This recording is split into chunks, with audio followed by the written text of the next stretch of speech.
Anton Krupicka, it is great to have you back on the show. How are you doing this morning? I'm doing pretty well. Thanks for having me on. I'm, let's see, I guess 36 hours or so removed from having finished Grindstone and starting to be able to walk again a little bit. But yeah, doing well, all things considered. I suspect this conversation will be fairly wide ranging. I think we should definitely start with your latest work on the LA Freeway and Grindstone, like you mentioned, which both have sick names, by the way. I love aptly named events. Starting with the Freeway, I think I want to talk broadly for a second. When you think about fastest known times and why you are attracted to them, do they still have this vaguely subversive underground nature appeal, or is it more complicated than that for you these days? Oh, let's see. It's just, I was just talking with Haley about this yesterday. The kind of annoying thing about fastest known times is that they're one of the ways that you can relate what you're doing as a sponsored runner to the general public. Does that make sense? It's like I feel like the mainstream ultra running public, if that's not an oxymoron, like they understand races, they understand events, and they understand FKTs, at least broadly speaking. And so if you're not doing either of those things, they're just kind of like, what are you doing at all? You know what I'm saying? Uh, so my feelings about FKTs have become more and more fraught because I don't think how fast you go on a given route has really any importance. Um, it's this framework for setting up a kind of experience that I find meaningful, which is trying my best at Yeah. something. And then it's just like something you can be like, look at this thing I did, which feels kind of gross, but it's the way it is. You mentioned trying your best, and when you are setting, I guess you could call it like a self-imposed operative ground rule for these efforts, especially when you're on your own. You want to minimize the chances for regret, rationalizing, compromise, mid-run, stuff like that. Yeah. As you've gained more wisdom on this front over the years, how do you make sure you meet that moment and you can say that you tried your best after the effort? Well, I mean, this is where like style comes in. Uh, and so on the Freeway specifically, I was determined to do it unsupported because I think it makes the most sense. I don't think unsupported is necessarily always the ideal way to pursue a given route or a given FKT. Um, for instance, Nolan's. I think it's really cool that it's been done quite quickly unsupported. I think that is an interesting thing to pursue there, but you cross several paved roads. Like it's like access for support is not difficult at all. Yeah. And but on the LA Freeway, you don't cross a single road. You only intersect two trails the whole time. The whole thing is basically off trail. Uh, Support is just the whole thing's above 12,000 feet. Like support is just silly. Um, so the much more logical, kind of the much cleaner way to do it is unsupported. But that requires, because it's so high, water is really difficult. So that's kind of the tension there, I guess. And this time, yeah, so I wanted to do it unsupported, but then all the water dried up by the end of July, so I thought I wasn't going to go for it at all. But then by the end of the month, the monsoons had replenished all the sources on the divide, and yeah, got the chance. So I guess it would have been disappointing to me. I probably wouldn't have even gone for it at all if I had to hike in like water caches and then go for it. So I think maybe that kind of answers what you're asking, but. Well, I think one of the reasons why I bring it up is I was rewatching the Billy Yang like 15 minutes with Anton video before this, like just before this, and you have this line in the doc where you're like, I've raced a ton, and the only time I truly got the best out of myself was 2010 Western. And, that was recorded like 7 years ago. Wow. This Geez. Freeway thing was a pretty substantial effort. Do you feel like you got the best out of yourself here? Yeah, no, I did. Yeah, I'm glad you asked that. I felt like I basically didn't have there's a little bit of wiggle room in there for how much faster I could go. Like, I think, it could go under 13 hours. Just you always make little like route finding mistakes. But other than that, I was very happy with it. Just went so smoothly. I knew I was really fit going into it. Didn't have any significant low points. So I felt like it was one of my better efforts, like kind of ever actually. But yeah. This is more for the audience. I wrote down this quote because I have a question based off of it. But in that, I think it was on the La Sportiva site in the LA Freeway report, you say, quote, "In the chaos of peak effort, I was hit with a distinct feeling of gratitude, a bittersweet awareness that this might be it. I might never feel this way again. In 2013, I always thought there was a next week, next month, next year. Now I know all too well what a delusion that is. I still kind of can't believe I'm so lucky to still be moving this way," end quote. And for me, reading that, one of the interpretations is like the varying points at which people think they're old or their best is behind them. Yeah. I guess my question for you is like, are you being objective? Like in terms of the theory of decline, do you believe more in like the number of matches you've burned in your career, or do you really subscribe to like, no, this is just my biological age and I'm feeling it? I don't know. You're always presented with different data. Before this summer, I would have been like, yeah, like can't, like I'm done improving. The best I can hope for right now is maintaining. I don't know. I sort of had like over the past year come up with this theory that now that I'm past 40, if I simply maintain going forward, that's the equivalent to improving.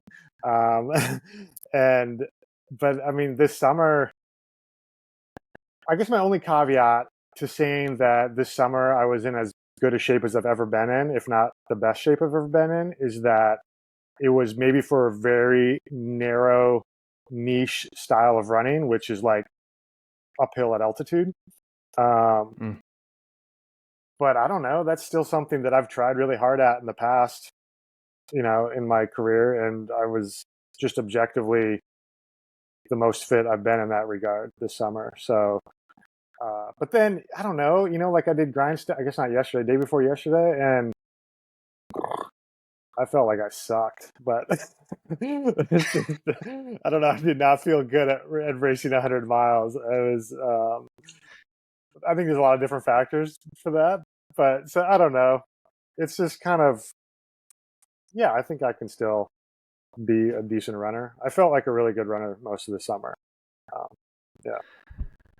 I totally forgot to queue up the Freeway, by the way. It's so, and fill in the blanks here, but it's if you look up at the Boulder skyline, it's that skyline. It's the 24 peaks between Longs and Arapahoe. Mm-hmm.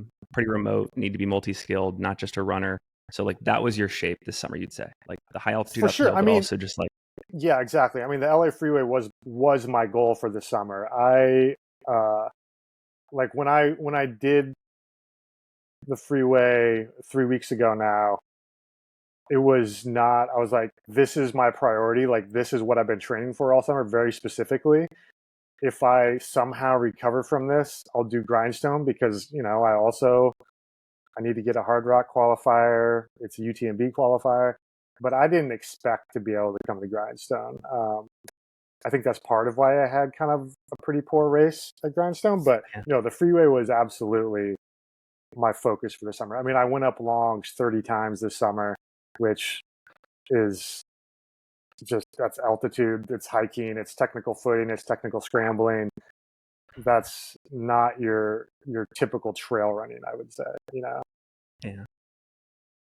One last thing on the race report before Grindstone. So I have one more quote written down.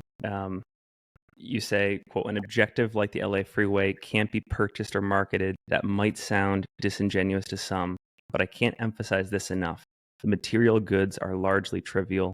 As humans, I think we, myself included, focus on them because it's so much easier to fork over some, albeit usually hard-earned money that is continually than it is to continually commit to a mindset and lifestyle that serves a particular goal.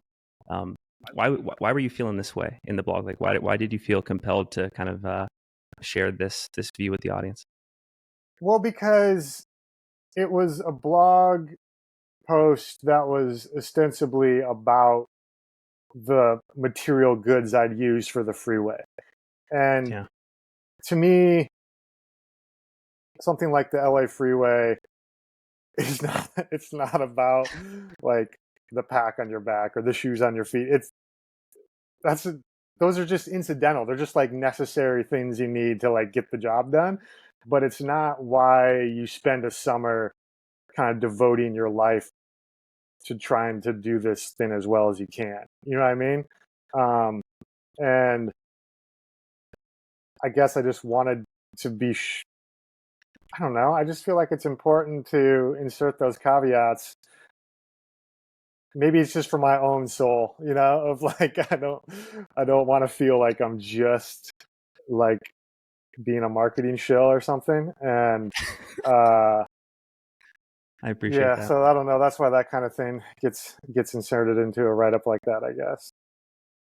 But it's the way I feel too. You know, it's like that's I don't know. When you write something, it's a reflection of who you are and how you feel about things. And I don't know. Maybe I'm not giving people enough credit, but like if you think a pair of shoes is gonna like be the difference between whether you're able to successfully do the LA Freeway or not, you probably have some more thinking to do. I don't know.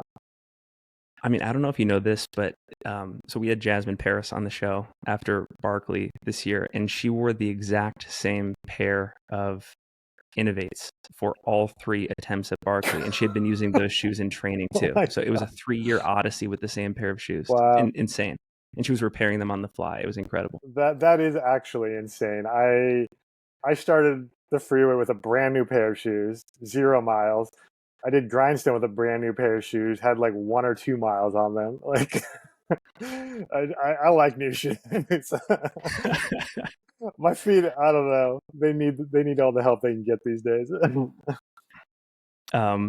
Maybe this is a question for both the route and Grindstone, but having read your Riding the Wind blog in the distant past, and I hope you bring that back, by the way, I love that blog, but having read it in the past, it seemed like the following was the case where, you know, in the weeks leading up to a key race or a key effort, you were living like a pretty borderline ascetic existence. Is that still the case, or is it totally different and you're like less focused in the lead up to these things? Well, I don't live in my truck, but not even part-time. No. I'm in Boulder. I mean, you can't like call like going to the mountains for a weekend living in your truck, you know? Like that's most people do that. When did that stop? When did it stop? I know the answer to this. 2015? Yeah, 2015. Yeah. 2014 was the last summer that was the case. So yeah, that winter, January 1, 2015, I started renting a place. I was there for 8 years in Boulder, and then recently moved, and then now we're moving again. But yeah, whatever.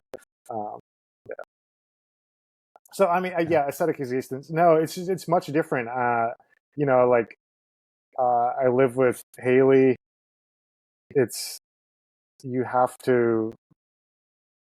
It's a much more full life than I had a decade ago.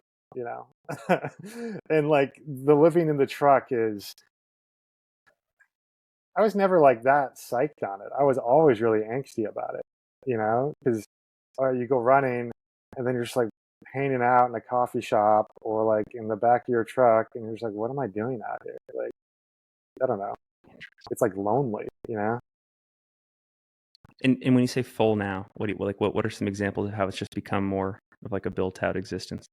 Well, when you have a relationship with a person, like you cannot be the number one concern always, you know, like it's always like trying to find that balance. And I mean, I did a pretty poor job of that this summer, but you know, I think you got to like try and zoom out, open the window a little wider. It's like, okay, over the course of the year, like how do you do on that kind of balance, you know?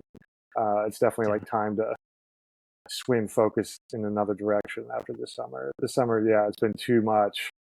Just I've been focused on running for sure. Yeah. It's interesting to hear sort of like the reflection on the car situation, because, and again, I mean this in a totally positive way, but I think just reading your blogs in the past, I had always assumed that like a certain level of frugality was something that you aspired to, not just in like the way you carried gear on your person when you're going out on a run, but like just like general lifestyle. Like I think like frugality is something that is worth aspiring to. Yeah, no, absolutely. I mean, the living in a truck during the summers was all about, well, like access to the places I wanted to be running. And if you're not paying rent, that's a huge life cost that, you know, just like overhead that you can reduce, you know. It's all very pragmatic, I guess.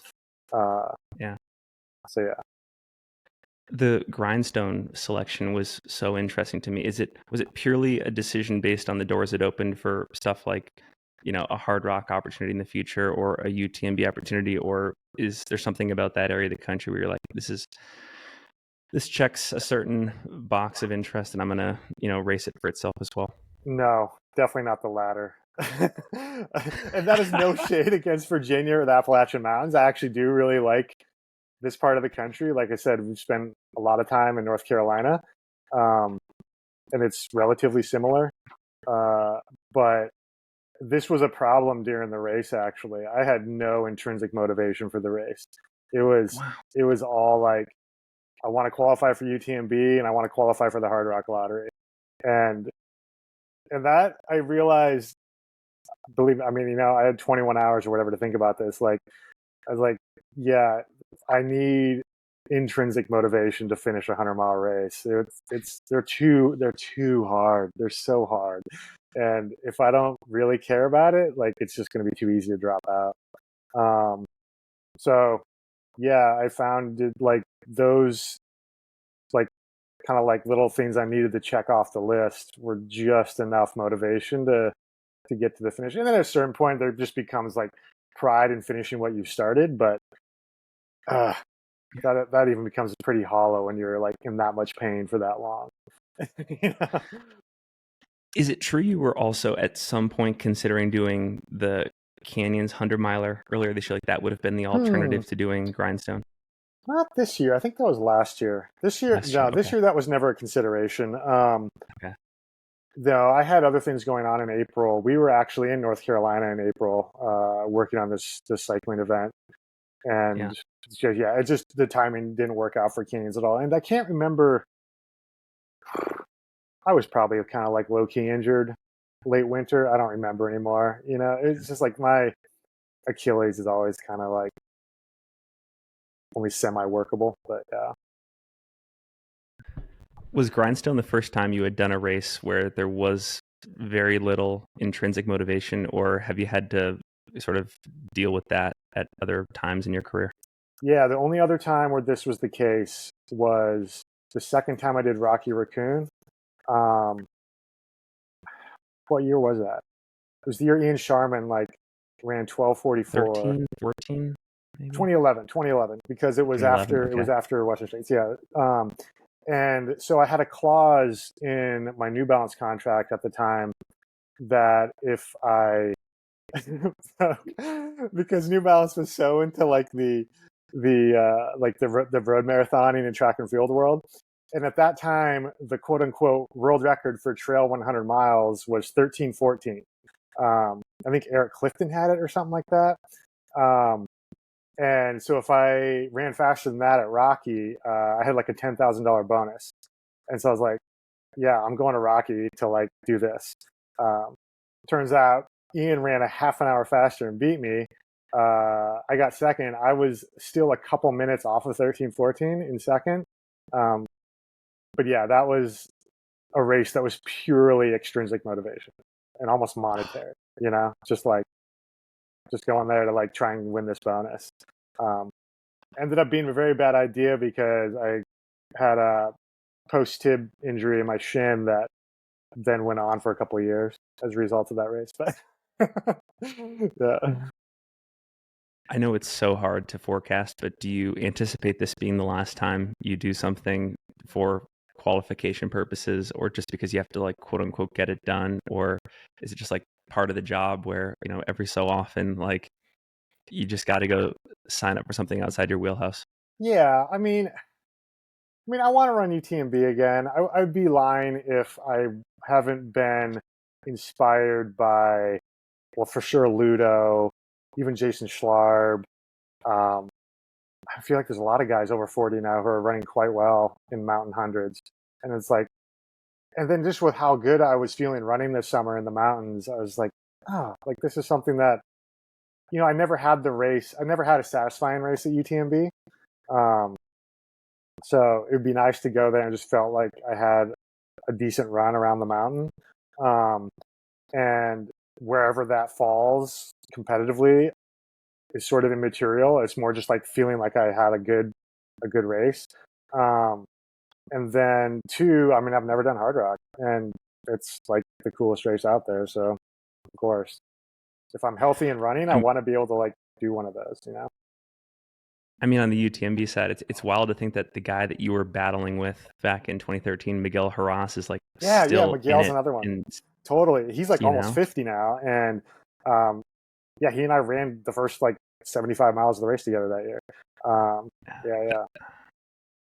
one of the greatest what ifs. If I'm like 2013 for you is so fascinating to me because I'm pretty sure you weren't 100% going in, but like I don't think you were at that stage of your career where you were going to acknowledge like any chinks in the armor. So like to make it to Triant in the lead and then or close to Triant in the lead and then to drop, like that's an amazing what if to me. Like if you'd come in like 2% more healthy, do you win that race? And is like there some some butterfly effect off that? Yeah, that was I think Xavier, that was the first year he won. No one knew who he was, at least like definitely no Americans. I remember catching up to Xavier over like Col de la Seine first.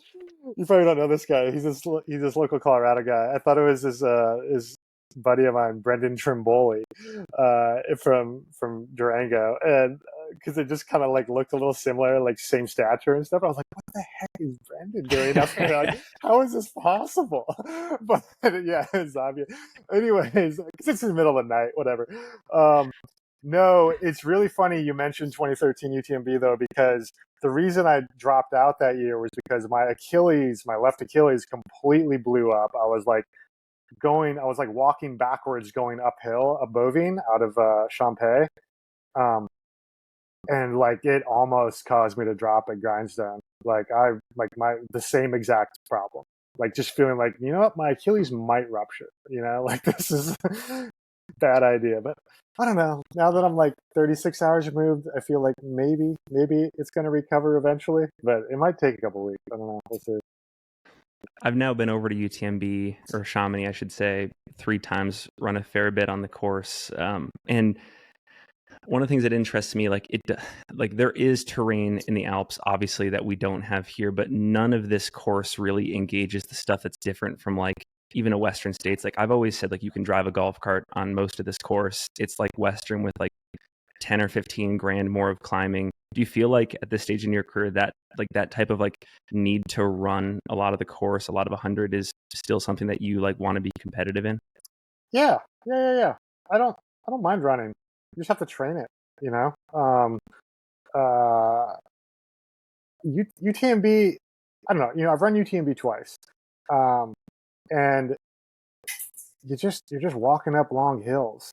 It's not like, I've been at the front of the race both times, for the first 100K at least. And it's not like it's, I don't want to like oversimplify it, but 100 milers, it's like, yeah, you have to be able to just like walk uphill for an hour or two and then like run down fast on the other side. And then I like do that for 30,000 feet. And the technicality, I don't need like some uber techie course to like feel confident or some like super hikey course to feel confident. You just have to like train the specific demands of the course. I will take big issue with, I don't think you need to like train in the Alps to like be perfectly prepared for UTMB. That's always confused me. I don't really understand why that's become such a like trope in the community. But like we have long climbs in the U.S. Like we have steep climbs in the U.S. They're all over, actually. I don't know, but I can understand like wanting the confidence of I don't know, being on the course itself in your training, but I don't think it's necessary.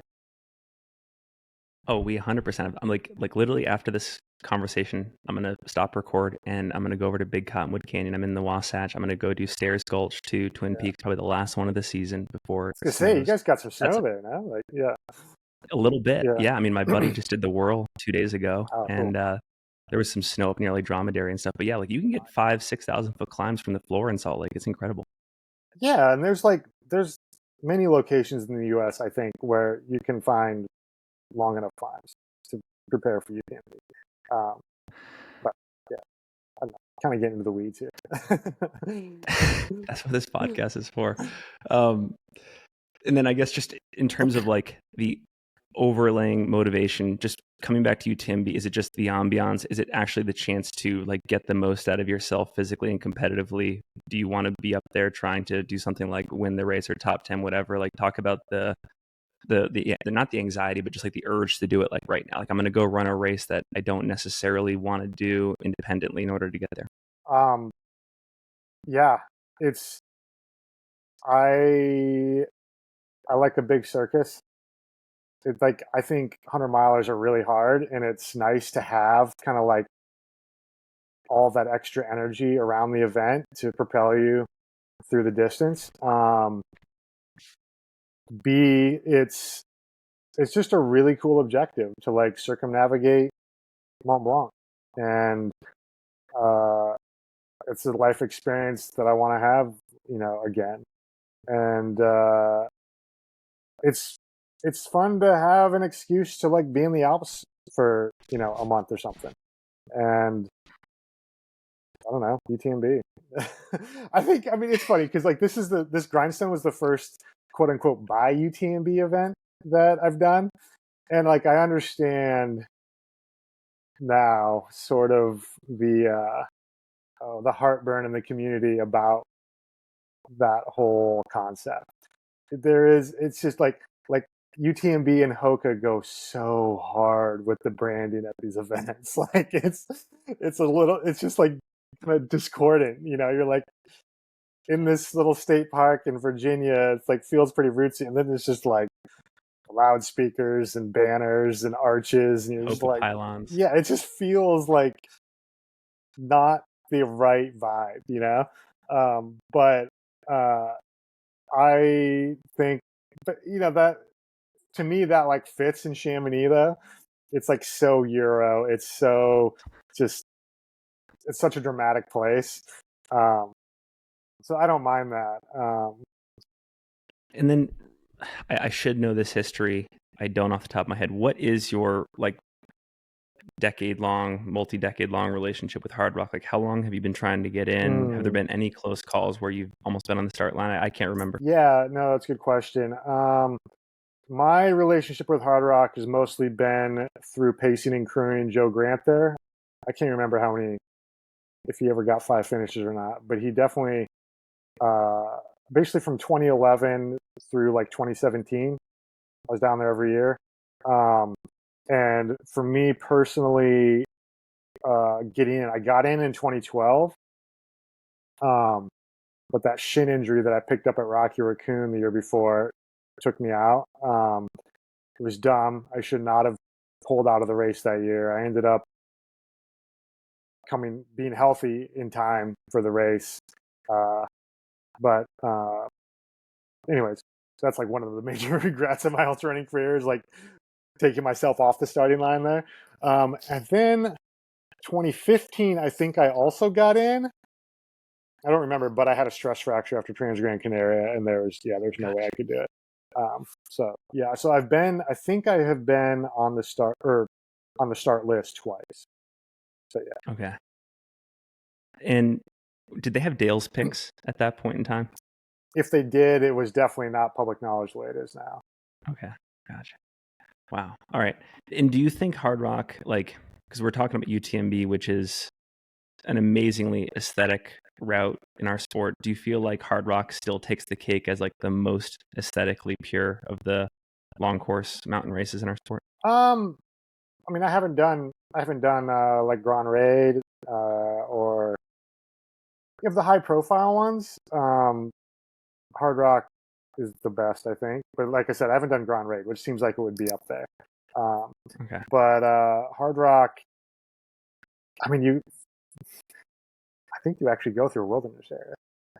But, I mean, it's just like, it's the most remote feeling of any of the top races in our sport, I would say. You know, you're on like the skinniest trails. That's one way to describe it. And I mean, you go to 13,000 feet 10 times. Like, that's pretty wild. Yeah. Yeah. I would say the only negatives about Hard Rock are Camp Bird and Engineer. Like, those two roads are kind of lame. But what are you going to do? And then I guess, like, assuming you're able to get in, I'm sort of wondering about the roadmap. Like, at this point in your career, just given like the patterns for when you've gotten healthy or when you've been your most fit, are you at this point, are you more eager for an early summer focus race, or would you want something more backed up into September, like a UTMB? UTMB would be early enough, I think. But like July Hard Rock is kind of perfect timing. It's either way. If I know that like my goal is going to be, you know, even like Western, like end of June or something, then like I can just like prepare the year such that, you know, you're in shape on time. Yeah. Yeah, it's just like obviously you can't, or it's harder to control injuries and stuff. But yeah, if you have like an earlier in the summer goal, then you just start your build sooner in the year. That's all. But yeah, for me, it gets hard. Like Grindstone was a huge question mark for me because I'm never feeling good this late in the year. And I thought after doing the Freeway, like that would be like my body would just shut down because, like, you know, hard effort like that, usually I just go into like a slump. But for whatever reason, I was still feeling good. I think the recovery was really quick from the Freeway.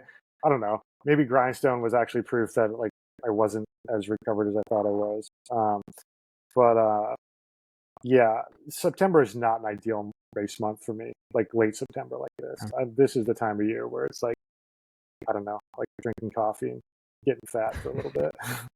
Maybe, yeah. Switching it up here, I think I just have like a bunch of honestly like random miscellaneous questions for you, like some life stuff, some To what extent are you, now that you're back, I shouldn't say back, but like you are racing currently, like you've raced Grindstone, did the Freeway, etc.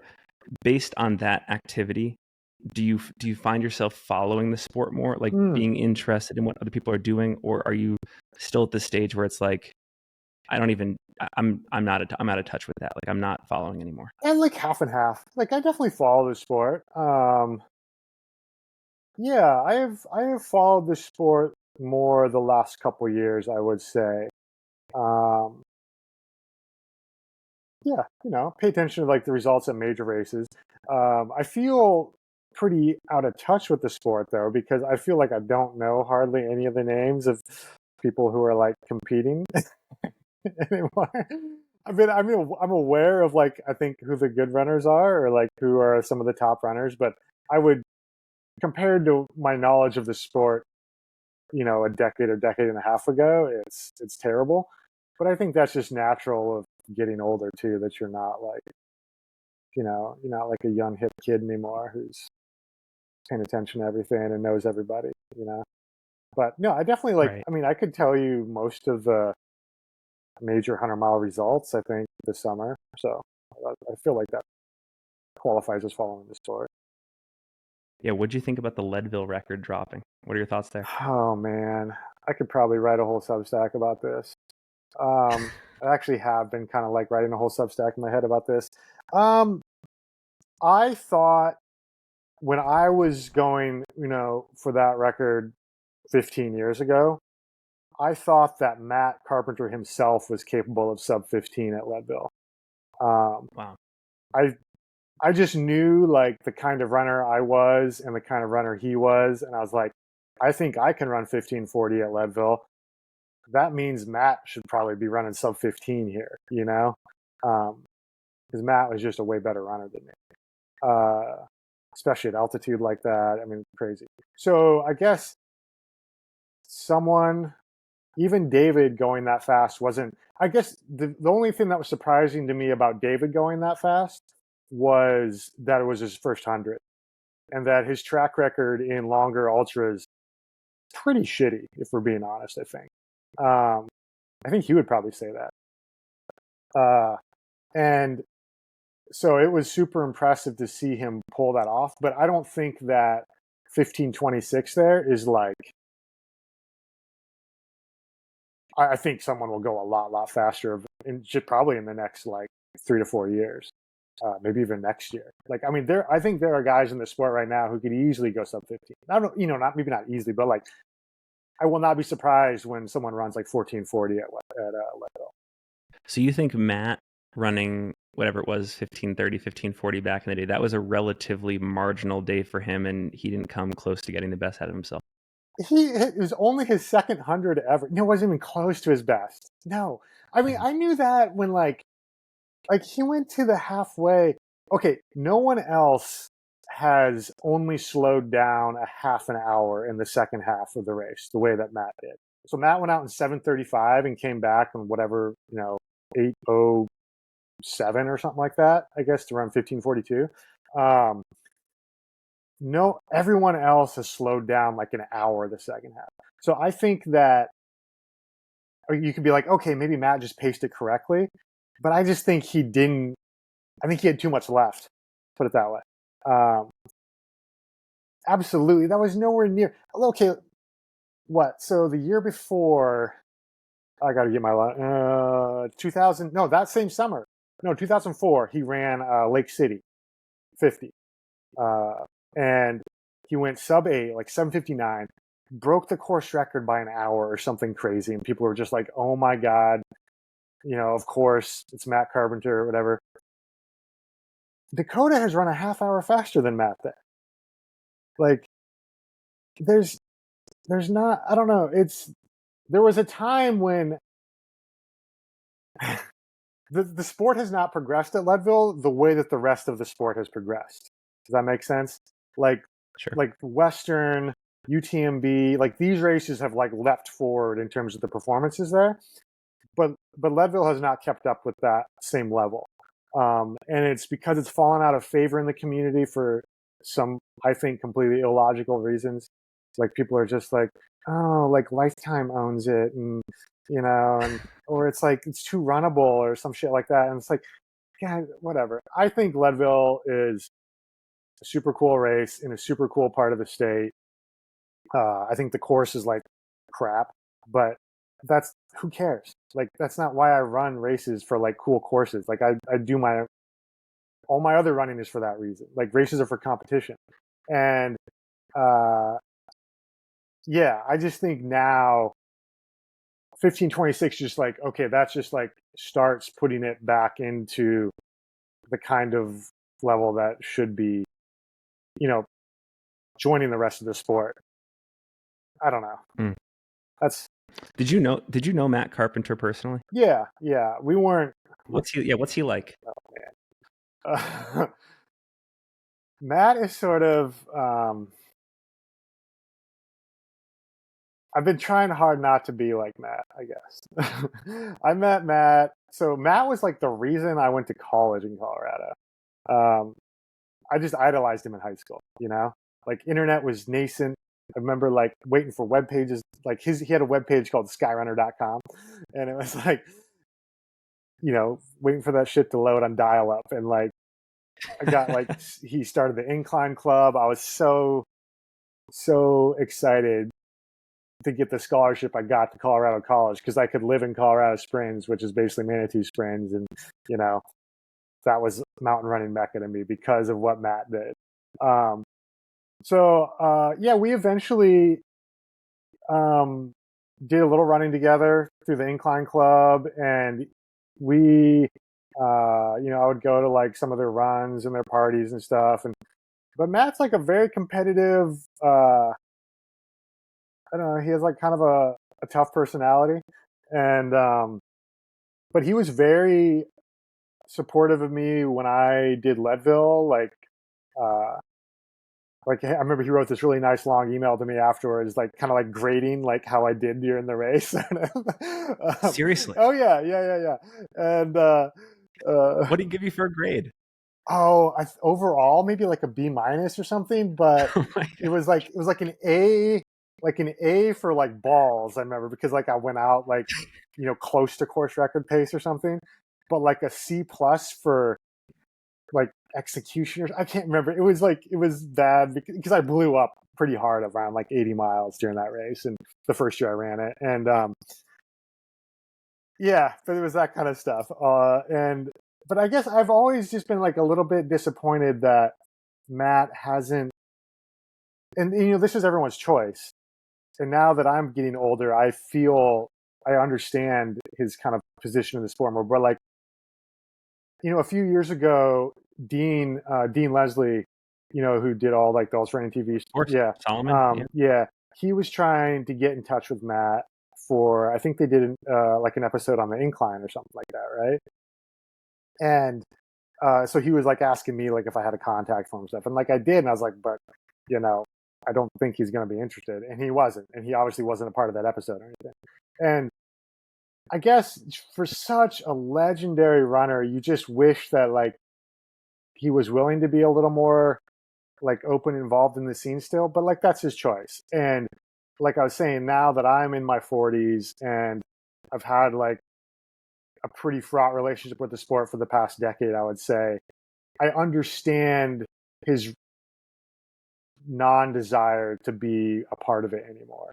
You're just kind of like, I don't know, it's just like there's phases to life, and maybe you move on, and maybe you don't want that to be your only identity, and so now that I'm older, I understand that. But one of the things about David breaking Matt's record is this year, 2024, I am the age that Matt was when he ran that 41, and it's just sort of like crazy to think because in 2005 Matt just seemed like an old man, when he was 41, and so it was just kind of like this weird nexus in my head of like, oh man, it finally got broke, and yeah.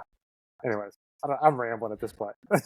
No, not at all. No, I think you raised an amazing point about responsibility versus freedom later in your career. And like, if you had to speculate with Matt, are you saying that if you're saying that the reason he might want to stay out of the limelight or just like retreat from the sport is because he just wants a new identity? Is that what you would chalk it up to? I mean, that would be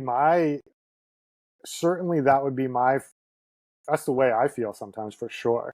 It's just like, yeah, just like, you did that. It was like this, maybe it's all still very personally meaningful for you, but like, you're tired of like being that avatar that everyone just like projects everything onto, like this public image, that everyone thinks you are, when maybe you feel differently about things now, and don't want to like keep playing that role. I don't know. It's so interesting. I think you've actually said this before, but it's like, is someone's desire to like learn about something or hear from someone just as important as that person's desire to like step away and request privacy and stuff like that? Like which one of those takes precedence? Yeah, I mean, I think maybe I've said this before, maybe even with you, but if you're choosing to remain a sponsored athlete, or you have the privilege of remaining a sponsored athlete, you do have an obligation to like meet that desire of the public to like interact with you. But Matt hasn't been sponsored since Fila, I don't think. And this is so funny. I remember Fila. What a sponsor, Fila. Yeah, I mean it's sick. I mean I always wanted a pair of those shoes, like, and they just like didn't exist. But no, I remember he and I were running up Rampart Range Road once outside of Garden of the Gods, and what did it must have been after Leadville, and so this is another little anecdote. Matt was the one who gave Buzz Burrell my email so Buzz could get in touch with me and like give me my first sponsorship, which is pretty cool. I don't know, so like I feel like I was like kind of shit talking Matt a little earlier, but like, and Matt never told me that. Like Buzz told me that. It was just like Matt just like did that behind the scenes, which is pretty. It's like a nice thing to do, But I remember talking to Matt, and it was something like we were talking about like sponsorships, and it was like, oh, like Montrail had asked him if he wanted some shoes or something like that, Matt. And he was like, I was getting $30,000 from Fila, it's like, what am I don't, it's like, yeah, I'll wear your shoes if you have 30 grand or something like that. And I was just like, and at that point in time, this is like 2006, 30 grand was like, I don't know, $1 million to me, dude. I was just adjusted for ultra running inflation. That was like 300. Exactly. I was like, Matt, you've lost your goddamn mind. But one of the sky races he won in Europe back in the 90s, first place was a BMW SUV. And that was the car he drove around Manitou Springs. Like, it's kind of wild. So I sort of like understood his I don't know, not like his desire. He didn't need sponsorship at that point, and Matt was always extremely frugal, like notoriously frugal, even cheap, someone might say, but yeah, I don't know what we're talking about anymore. Human beings are so complicated and fascinating. It is wild. Yeah. I mean, it reminds me, like, I have wanted to have Geoff Roes on the podcast forever, but he has zero interest in doing any media in the sport, which I totally respect. I do buy his coffee though. He makes coffee. Oh, I know. And no, I buy. He started doing that in Boulder. He would roast it just with like an air popcorn popper at first. It's good. Yeah. No, when he was living in Boulder, he had started doing that, and again, because I completely identify with it. I completely relate to not wanting to do this stuff, because I've felt that way a lot. But it's a bummer because he's a great dude. He's a super interesting guy. He's a super articulate guy, like really smart, incredible runner. Like just like a mind-boggling, illogical runner. You're just like, how does this work? Like how is he the best in the sport? And he really was for a couple of years. Like insane. I mean, I remember his Wasatch is sick. Oh, his Wasatch is crazy. I mean, obviously he beat me at Western that year. It's such a bummer that UTMB got canceled that year in 2010. I think he would have won. He was just on such a roll in 2010. That was the year there was like a landslide on the course and it got canceled like 20 miles in or something. But and then they like started. They turned it into 100K and Mike Wolf ended up winning. But anyways, one story about Geoff is it would have been 20. Whatever year he won Chuckanut, but it might be 2011, early 2011. Yeah, March 2011. I can't remember. But, he was living in a ned above Boulder then. And I swear to God, that guy didn't run all winter. He just snowshoed. And then he goes and like drops like a 36-minute, 35-minute last 10K on a creek path to like beat Max King at Chuckanut. You're like, how is this possible? Like Geoff is just tromping around in the woods with snowshoes on all winter, and he's the best ultra runner in the country. It's just like crazy stuff like that all the time. I don't know. Yeah, Geoff Roes, what a legend. But and you enjoyed talking with him too. Like in addition to just the training racing component, he was a fascinating guy. Yeah, no, he's a really good guy. It's Geoff was or is, I would imagine, very introverted. So there's kind of like that, you feel like you get that sort of like aloof standoffishness from him. But like in small settings, like, 3 or 4 people, like he's like the most talkative guy in the room, and yeah, charismatic, and just like the nicest guy. It's like, I know that's a cliche to say that about someone, but Geoff is truly one of the, it's like just the kindest human, like, so anyways. Awesome. Last thing on Leadville, and then I have a bunch more. Baseline, are you, because given that it sounded like you were frustrated that the race had lost some of its appeal from the professional class. Are you glad that David walked in and like took the course record down, and maybe it sheds more light on it and renewed interest? Yeah, sure. Like I think it's cool that this year was so competitive. I mean, the podium was super high quality, I thought. It will be interesting to see if that trend continues. Like, now it's like back in the spotlight again. If more people will, it's just such a crowded time of year, with UTMB, and I mean, then like Run Rabbit just a couple weeks later, and it's hard. But I just think Leadville is deserving of status in the sport because of the history there. And it is like a very unique, like the race has a very unique feel to it. It's not, to me, it doesn't feel overly corporate. And I ran it 3 or 4 times before Lifetime bought it. And maybe it'll be different once Ken and Marilee are like truly out of the picture. But I don't think so. Like Ken's son, Cole, like he does most of the officiating now. And he's got the spirit for sure, and I don't know. I just think it's a cool event. Maybe I've spent so much of my life up there. I've spent over 20 years running in that valley, running those peaks. I think it's deserving of like relevancy and status in the sport.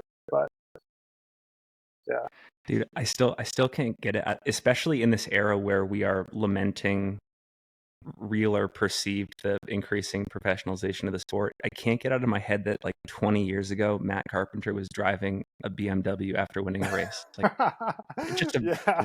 like it's already happened. In fact, we're actually like descending from a peak of professionalization. I think the Fila like sponsorship of skyrunning, when was it Marino Giacometti? Like the real first round of sky running, like there was money there for sure. I mean, Matt was getting like all expenses paid trip to Tibet to go run a marathon at 14K, like this is crazy stuff. And this is in the 90s. So I don't know. It's yeah. But it was a very, it was like, Matt had this reputation of being extremely frugal. So it was always wild to see him like drive around town in a BMW with the license plate said Skyrun on it. Like ostentatious frugality. Yeah, exactly. All right. This is again super random, but a while back, I think it was right. It was right after we recorded a podcast with Jack Kenzel. He had just set the Bob Ground Ram FKT, round FKT. And I think we posted it on Instagram, and you actually reposted it, which I am so grateful for, but you just left the comment, the kids are all right. What'd you mean by that? Oh, God, this is going to get me in trouble, dude. I was like, the sport needs personality, the sport needs opinions, and the sport needs like, I think, like I think it's cool to have a character like Jack. He has like strong opinions. He's not afraid to state them. He's in his 20s, so he's still like pretty like self-centered, self-involved. Like I think he gets pretty wild with his stories on Instagram. It's like, bro, like we don't need conditions updates. Like it's okay, But he's obviously like uber committed to what he's doing, and I think that's appropriate in your 20s. But yeah, just like that someone is at that time, what was that, 2 years ago already? I don't remember when that. 2 years. Yeah. I think it was summer of 22. It was, I think Jack has sort of normalized, not normalized. but he's no longer as like fresh a personality on the scene. But at that point, it was like kind of wild. Like he breaks his Killian record. He's like rigorously like anti-sponsorship. You know what I'm saying? That's a pretty heterodox position to take in this at the top level of the sport, I would say. I guess that's what I meant by that comment. It's like it's just cool to see someone like going against the grain, doing interesting things. I mean, still he just does like crazy shit, like wear cut off long johns. As like he obviously doesn't care about convention, and this is something that it's funny. Another person that I've seen this with in my life is Colin Haley, the alpinist. Not familiar. I'm not familiar. No. Colin Haley is one of, I don't know, I think most people would say he's one of the top alpinists in the world. Sponsored by Patagonia, but I'm sure I know Jack knows him now because he might have like set some of the skin track before Jack went for the Mont Blanc record this spring, because Colin lives in Chamonix. But he and I we climbed together in Patagonia a number of years ago, so hung out together a lot. And but I remember we were packing to go climb Fitzroy, and I had a pair of like soft shell Sportiva pants, and he's like, that's what you're gonna wear? And I was like, yeah, like I always climb in the Alpine in these, like it works. I'm happy with their functionality. He's like, I think people just wear soft shell pants because it makes their butt look good. And Colin's pants were, he would wear, like a base like merino long johns, but then he would wear like the Houdini pants, and he would wear two pairs of them over the top, and like that was because they were like lighter, compressible, super light. I was like, I mean, he was sponsored by Patagonia, so you could just get a new pair, but like, because those things aren't durable. Like you like rub up against the rock and you're ripping up, But it was just like ruthlessly pragmatic about like, this is the lightest, like this is the most optimal way to like optimize my kit. I don't care at all about like what anyone else is doing. Like this makes the most sense to me.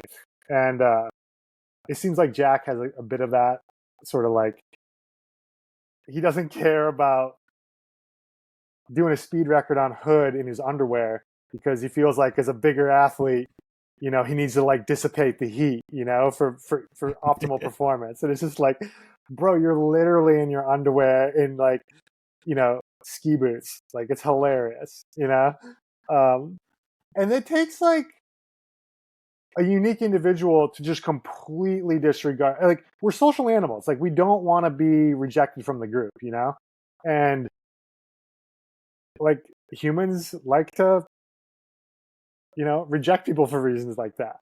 like because when people do something different, like it's very common for them to like get chopped down, and not everyone's like willing to just like completely disregard norms.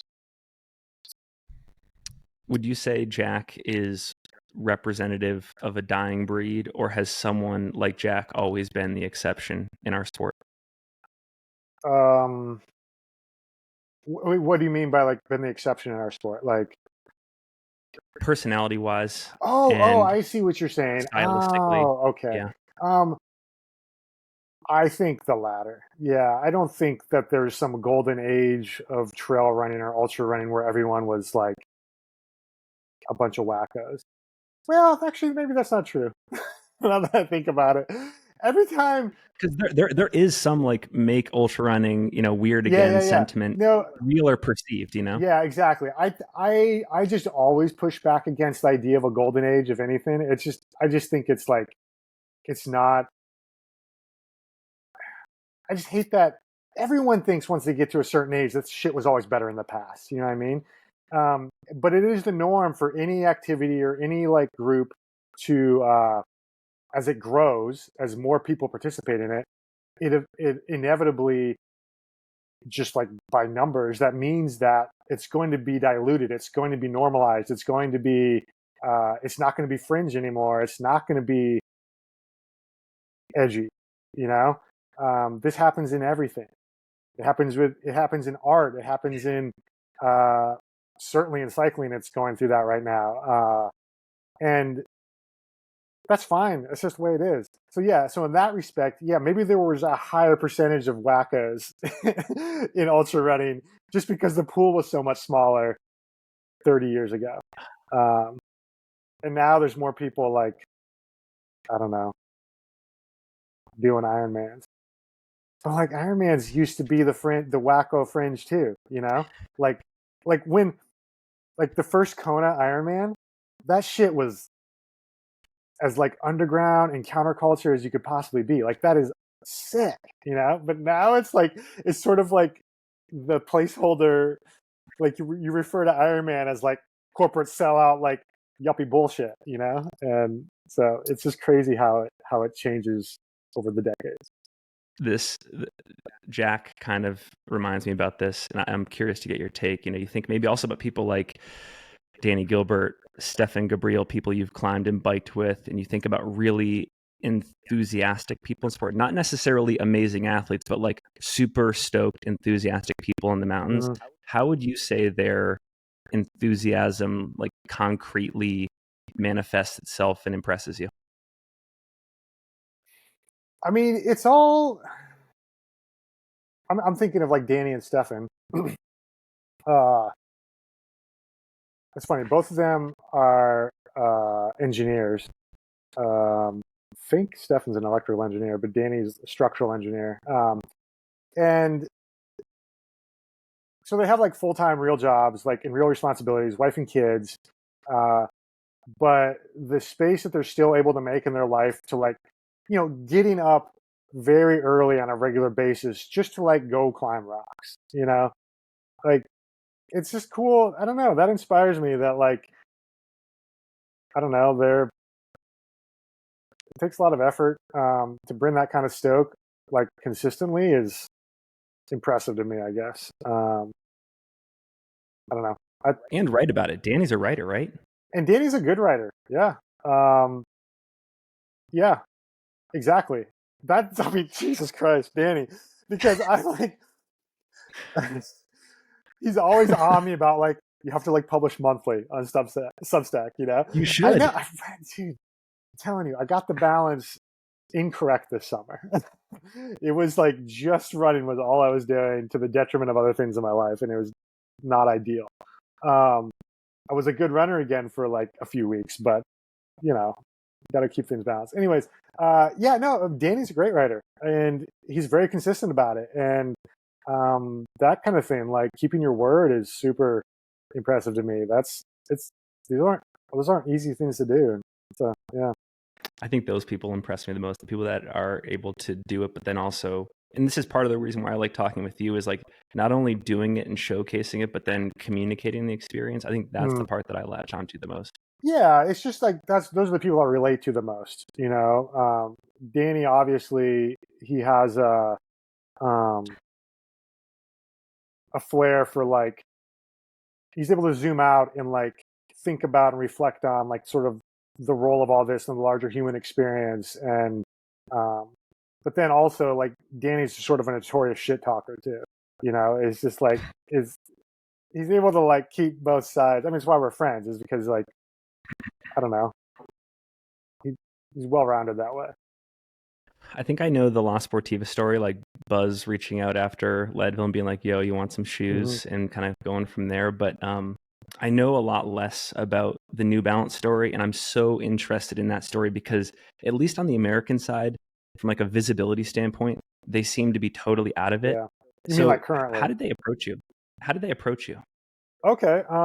This would have been February 2008. Yeah. I was living in Colorado Springs. Kyle Skaggs and I were sharing a studio apartment. It was ridiculous. It was like a renovated hotel room. It was just, it was $300 a month. We were splitting it down the middle, 150 each. And it was a block away from the running store I was working at, the Colorado Running Company.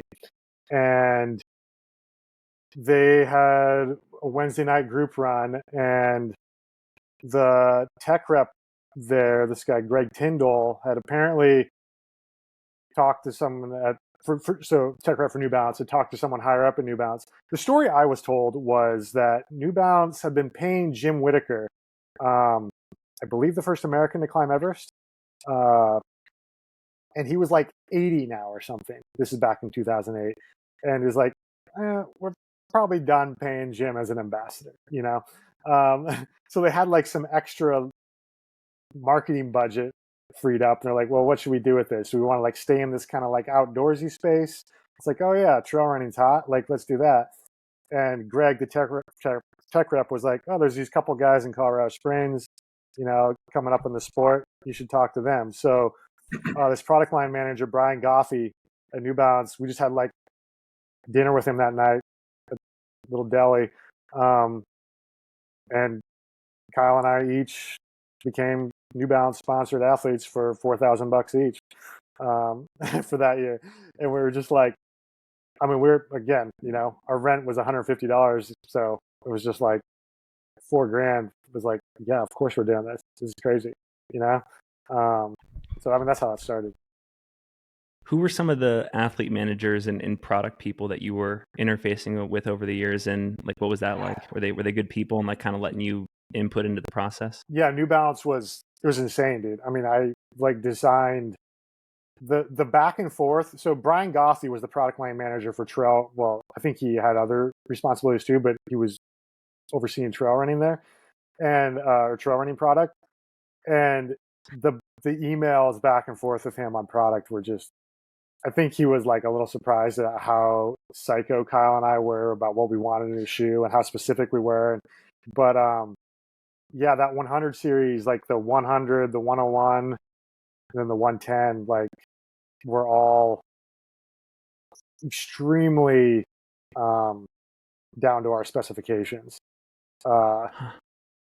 So, I mean, he was product line, but then eventually the person who kind of like changed who like made me become like a full-time athlete was Geoff Roes, and he had like, he'd signed like Meb and Kara at Nike. You know, he'd signed to everybody at Nike in that time period. But he was over at New Balance now. And at the 2010 Outdoor Retailer, you know, I just run Western States a couple months before, but I had a meeting with him at the 2010 Outdoor Retailer, and he was just like, how much, like, it's embarrassing what we pay you, like, how much do you want, you know? And I said a number, and he was like, sounds good. Starts, you know, we'll start the contract, we'll like backdate it to like the second half of this year, like July 1, and then yeah, but then like a couple years later, like renegotiated for like twice as much then, and it was the same conversation. It was just like, we're flying you everywhere, like we're using you so much, like what do you want? I was like, how about this, you know? And he's like, yep, do it. Both times I was like, oh, I should have asked for way more, because there was just like no pushback at all. It was never like, oh, okay, we'll be in touch, we'll come back. It was just like, yep, that works, yep. I was like, okay. So yeah, I don't know. That's New Balance. But yeah, John. Why did it end? Go ahead. Why did it end? I was becoming a much more complete mountain athlete. It was me. Like I was actually with them a year longer than I wanted to be, because they had a right of first refusal in the contract that I did not understand. And things got a little messy there, but I wanted to be with a company that, I mean, dude, I was doing so much stuff in the flat irons, and like, this was before Mega Grip from Vibram came out, and like New Balance just like did not have a sticky rubber. They had this crap that was called like Hydro Grip or something, and it just like, it was like banana peels. It was terrible. And they like wouldn't put Vibram on, whatever. So it just like, it just wasn't working. I just like their shoes weren't relevant for me anymore. Like it was just, yeah. And like Sportivo was it just like fit all of it. It was like climbing, skiing, running. It was perfect, you know, and their stuff is like, for me, like top of the line in that respect. And yeah, so I wanted to get out a year earlier, but stayed one more year. saw the contract there, and then I got with Sportiva. And I apologize. I think I interrupted you, but you were saying something about Josh. You had one more thing to say about Josh. Josh, no, I don't think so. Josh Rowe. Just that, I don't think I had anything extra, but just that it's funny, I think, and the same with like Brian Goffey, the product line manager.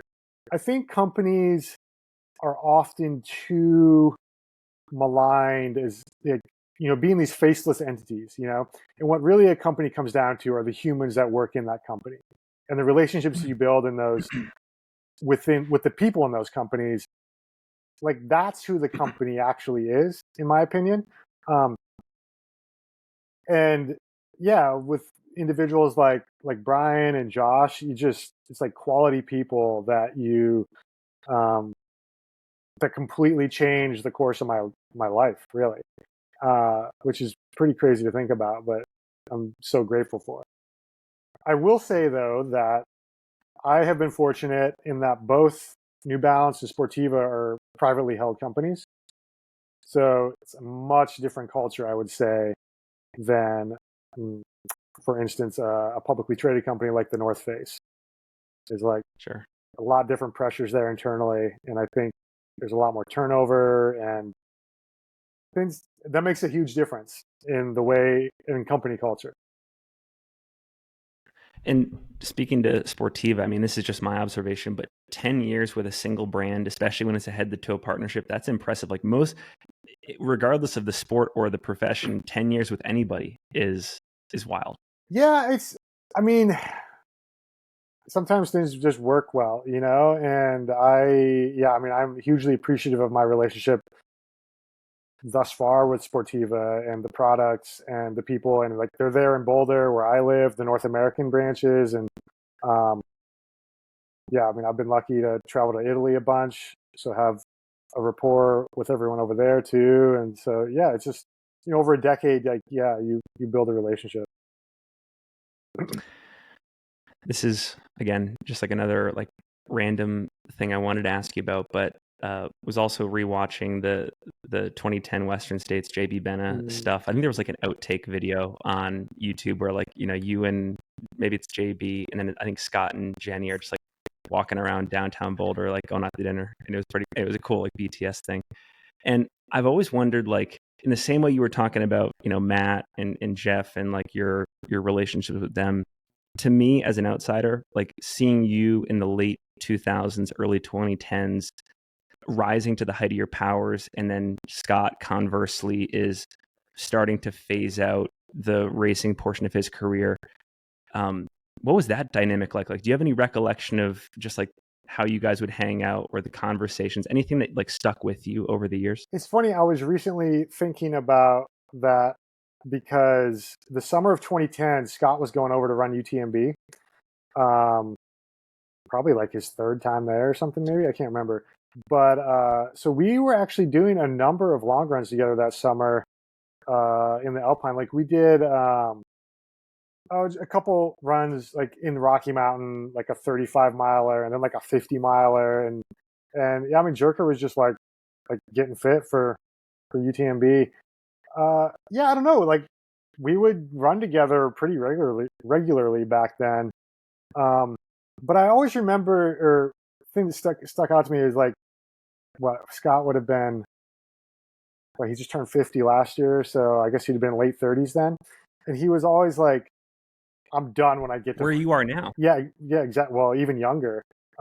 He was even younger, but he was always like, "I'm done when I turn 40." And I was like, "What, dude? That's like 2 years from now. You're just gonna stop running? Like what are you talking about?" And like, it didn't. I just like couldn't. I was 26 or something at the time. I just like couldn't believe that he would just like be that hard line about it. But then he did. Like he was like done racing. He still runs. But like it was like that phase of his career was done and he was over it.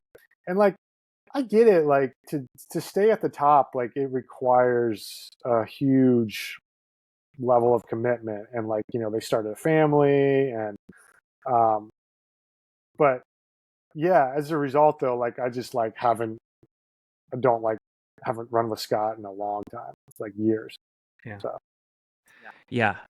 He would have been 2010 UTMB. I think, was that the year that weather cut the course short? Yeah, exactly. That was like I was talking about, where like, I thought Geoff would have probably won that year, but there was like a landslide like on the course, and yeah, I don't remember exactly what there was a few years, there was like 3 years in a row when UTMB was like really got hammered by weather and they became 100K instead. I just pulled up ultrasign. His last race was at 2011 Leadville, and he just walked away after that. Yeah, and he would have been, what? 38. 38. God, he wasn't even 40. Yeah, that's wild. Amazing. Yeah. I mean, he did the AT 4 years later, but like, I mean, people's value systems fascinate me, and like, regardless of whether I agree or disagree, I respect like sticking to your prerogative. It's Yeah. I mean, at some level, it's inspiring. Yeah, I mean, Scott, he knew. It was like, he was just like, yeah, like 40 is like the absolute limit, So, I don't know. Another random one. I listened to an episode that you did, maybe it was like a year ago, but what stuck out to me was you commuted to the studio on bike, and it wasn't insignificant. It was like 20 miles, which I don't know. I think in terms of showing up to a podcast appearance, that's pretty, I don't know. I think like that aesthetic is pretty cool. Oh, you're talking about the podcast. That would have been, the Traction Coffee guys. Yes. Yeah. I don't know. It's like in Boulder County, if something's 20 miles away, yeah, I'm just going to ride my bike there. I'm not going to drive. I don't know. It's just easier. It's like more enjoyable. Driving is never enjoyable. It sucks.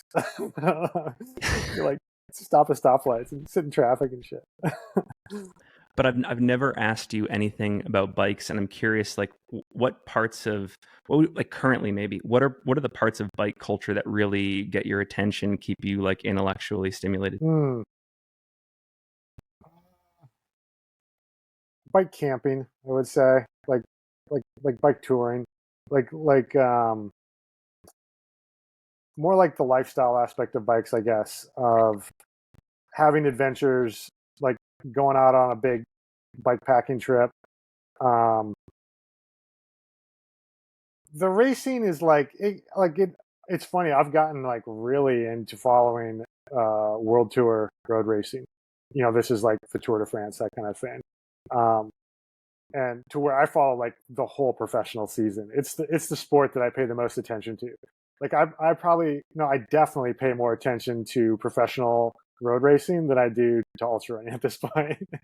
But it's funny because I think with a sport like that, where you have no personal experience with it, it's easier to kind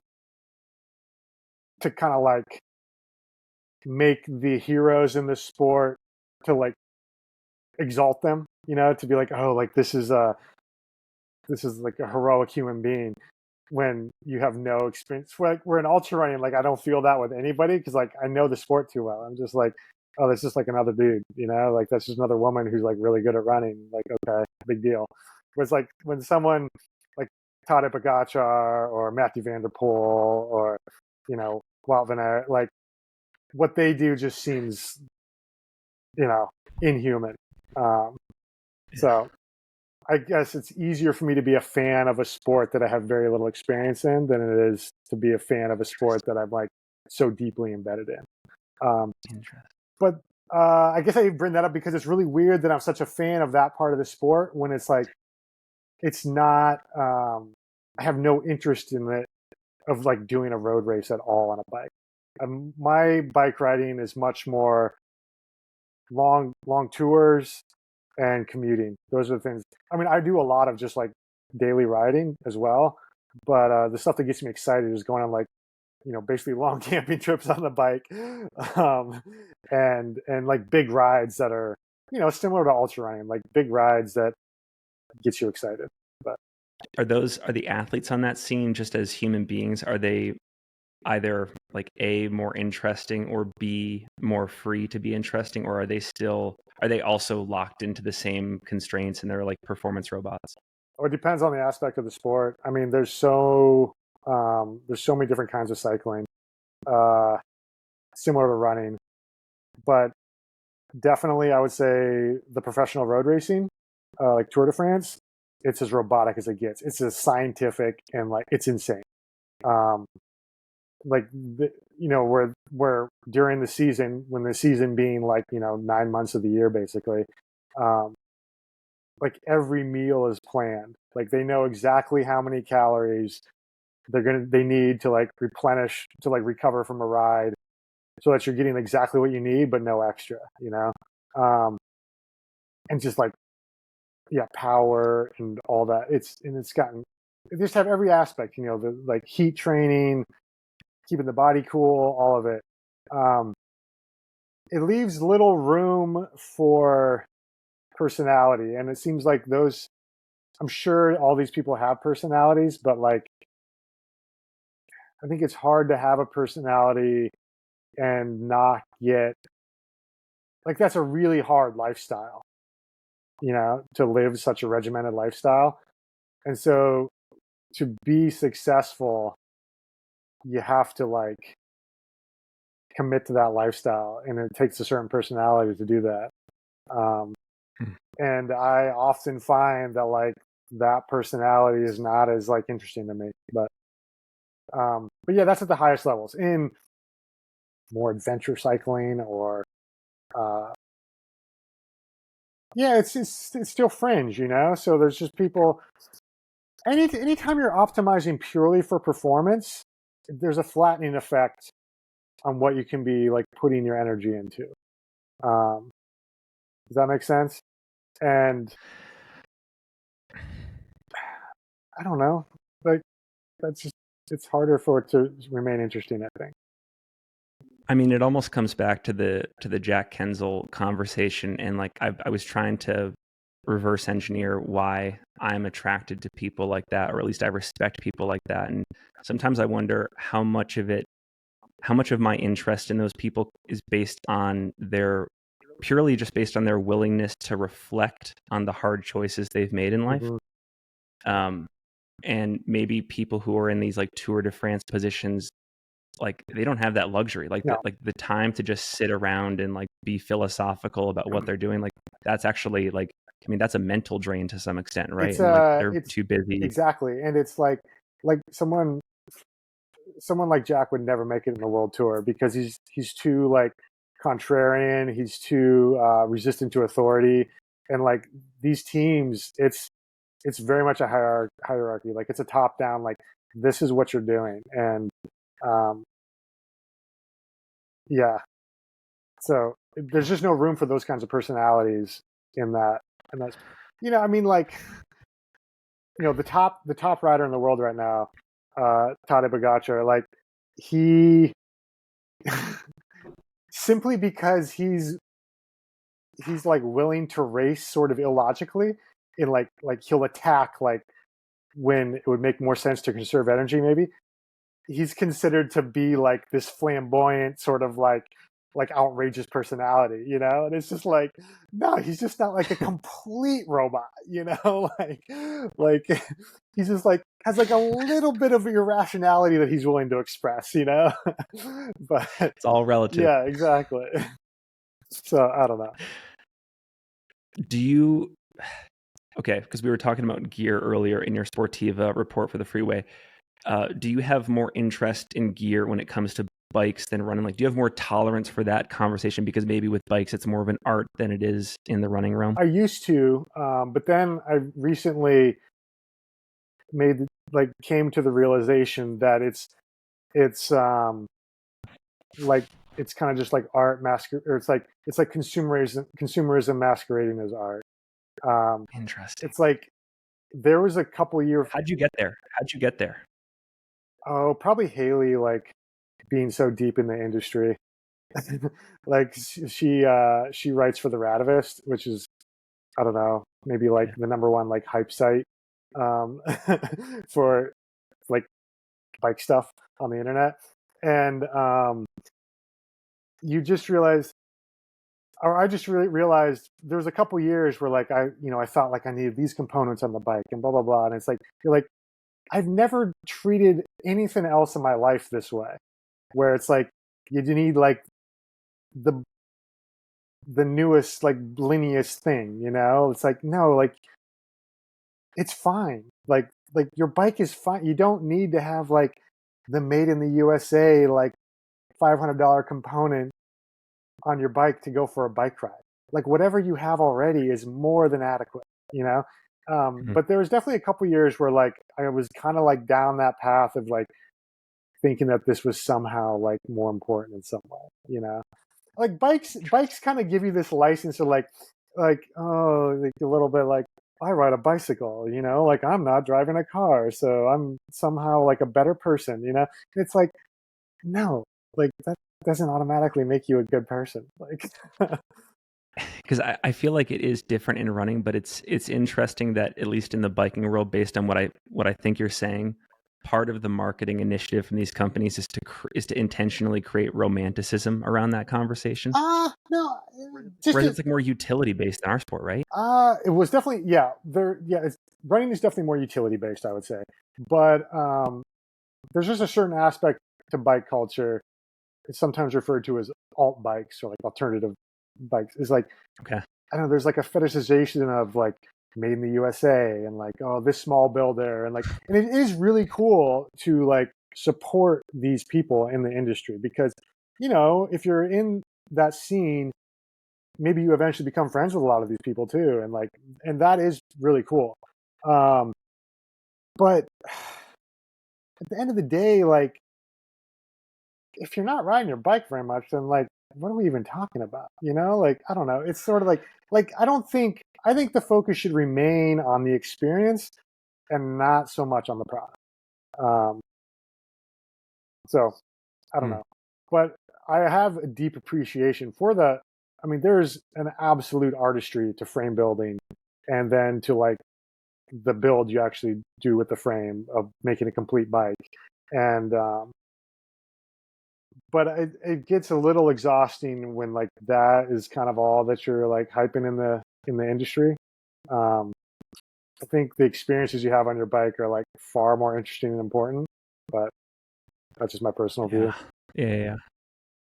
Have you ever listened? This is random, but have you ever listened to the podcast, The War on Cars? No. Oh, you would love it. So the tagline, and I'm trying to remember it. It's something like, join the worldwide fight to undo a century's worth of damage wrought by the automobile.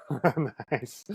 Yeah. It's amazing, and they're just like they're just commenting on all these new like urbanist policies cropping up in various cities, and like cities as labs for making bikes the prior. It's really good. I mean, I don't know, it's kind of hit or miss, but there's a couple. I'll send you some episodes. There's a couple really good episodes that I think you would love. I'll definitely check it out. Yeah, it sounds interesting because it's like policy based. It's like urban planning or like how we can make the world more friendly to cyclists.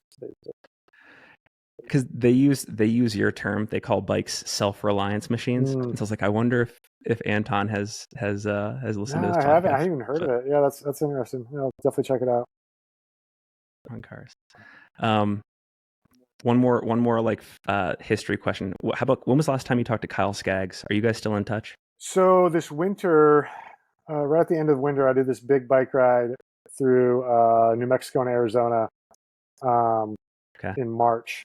And on the way back so I started and finished in Santa Fe, and he lives down in the western part of New Mexico. So on the way back to Santa Fe, I stopped by and saw him then there, just like stayed overnight with him and visited. That we've texted like a few times since then, but yeah, that was the last time I saw him in person. But I hadn't seen him for 15 years before that trip. 15 years. Yeah, it's crazy. So it was really good to catch up and reconnect, and oh my God. Yeah, and it was a really good like. Yeah, it just had been so long, and we've obviously both become like such different people than we were 15 years ago. But at the same time, humans are kind of like, there's like a substrate to a human that doesn't ever really change, I think. And it's sort of like life affirming to witness that or to like see that in someone, I think. He's like, oh, like there are these like core things to Kyle that are exactly what they were 15 years ago. And I'm sure there's those things with me too. And it was really good to hang out for 12 hours or whatever. What do you talk about after 15 years? Like, what are some of the conversations?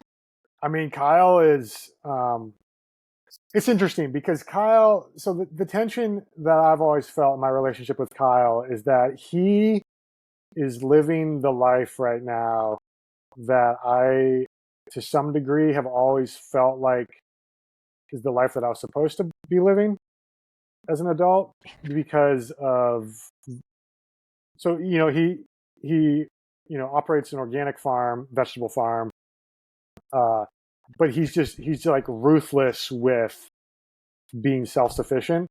I mean, Kyle would be like, horses, they're just pulling the same implements that a tractor is pulling, not a big deal.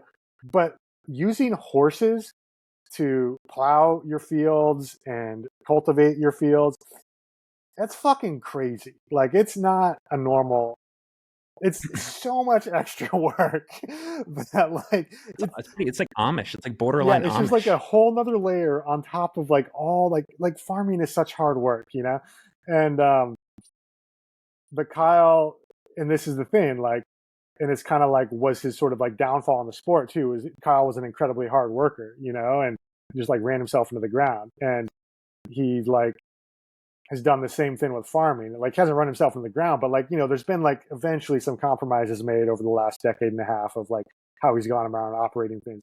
So I mean, I don't know. We barely talk about running because it's just we have a lot of other points of connection too. I guess is what I'm saying.